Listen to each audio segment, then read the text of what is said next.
बुद्धकालीन स्त्रिया विशाखा. श्रावस्ती नगर हे उत्तर प्रदेशातील फार प्रसिद्ध असे प्राचीन शहर आहे. बौद्ध धम्माच्या 8 तीर्थस्थानापैकी एक आहे. प्राचीन काळी येथे राजा प्रसन्नजित राहत होता. तेथे दानशूर लोक राहत.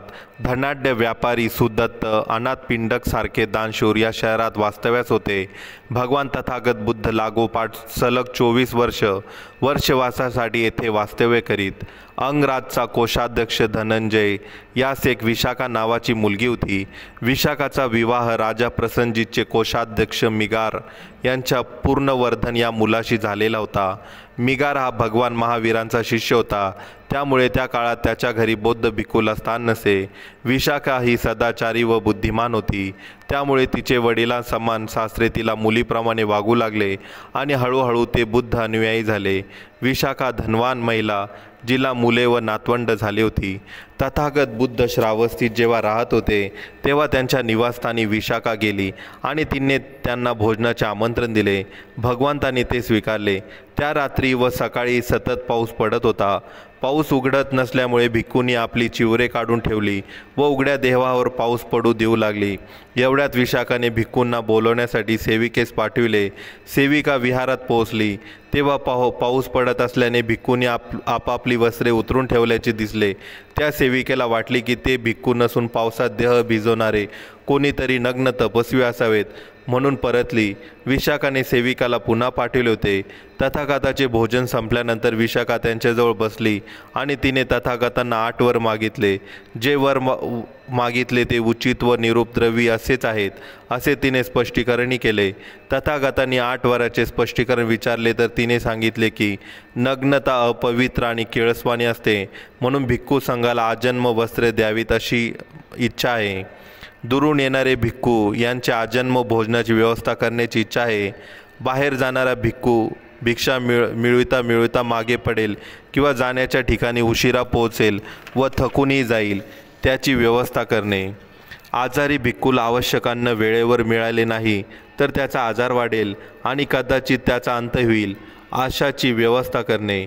आजारी भिक्खूची शुश्रूषा करणे. भिक्खूला बाहेर जाऊन भिक्षा मिळवण्यास सवडी मिळणार नाही, त्याची व्यवस्था करण्याची इच्छा आहे. आजारी भिक्खूला आवश्यक औषधे मिळाली नाही तर त्याचा आजार वाढेल व कदाचित त्याचा अंतही होईल, म्हणून औषधाची व्यवस्था करणे. आपण खिरीची प्रशंसा केली आहे की तिच्यामुळे बुद्धी तल्लख होते, भूक तहान लागत नाही. निरोगी माणसास ती पौष्टिक व रुग्णास पथ्यकारक ठरते, म्हणून आजन्म खीर पुरवावी अशी इच्छा आहे. भिक्खू जेव्हा नदी स्नान करण्यासाठी जातात तेव्हा त्या ठिकाणी काही गणिकाही स्नानासाठी येतात. भिक्खूंना खिजवतात आणि बोलतात की तारुण्यात पावित्र्य राखण्यात काय फायदा, वृद्धकाळी पावित्र्य राखा म्हणजे दोन्ही साधेल. नग्नता ही अपवित्र किळसवाणी तिटकारा आणणारी गोष्ट ठरते, म्हणून भिक्खूची संपूर्ण व्यवस्था करण्याची इच्छा आहे. त्यानंतर तथागत म्हणाले, विशाखा, हे 8 वर मागण्यात तुझ्या स्वतःचा काय फायदा. विशाखा त्यावर म्हणाली, वर्षवासासाठी ठिकठिकाणी राहणारे भिक्खू तथागताला भेटण्यासाठी श्रावस्तीला येतील आणि तथागताकडे आल्यावर ते विचारतात की अमुक भिक्खू निधन पावला, आता त्याला काय गती मिळेल. त्यावर तथागत सांगतील की त्याला मार्गफळ प्राप्त झाले, निर्वाण प्राप्त झाले, अहर्त प्राप्त झाले. आणि मग मी त्यांना विचारेन की प्रस्तुत भिक्खू श्रावस्ती कधी पूर्वी आला होता काय. होकार मिळाला की मला जाणवेल नक्की.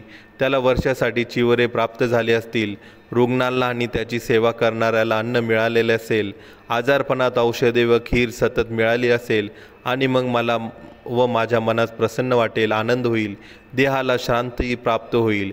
शांतीच्या प्राप्तीमुळे सुख तृप्तीची अनुभूती मिळून हृदयात शांती निर्माण होईल. तथागताने विशाखाचे दान स्वीकारले आणि म्हणाली, विशाखा, हे फार बरे की हे लाभ ध्यानात घेऊन तू हे 8 वर मागितलेस. जे पात्र आहेत त्यांना दान करीत आहेस ते सुपीक फळ देणाऱ्या माती सुबीजी पेरण्यासारखे आहे. उलट ते राग, लोभादी मनोविकाराच्या अधीन आहे. तथागतांनी तिचे आभार मानले व म्हणाले, शील संपन्न उपासिका श्रद्धायुक्त मनाने आणि निस्वार्थ वृत्तीने जे काही दान देईल ते दान दिव्य दुःख नाशक ठरेल.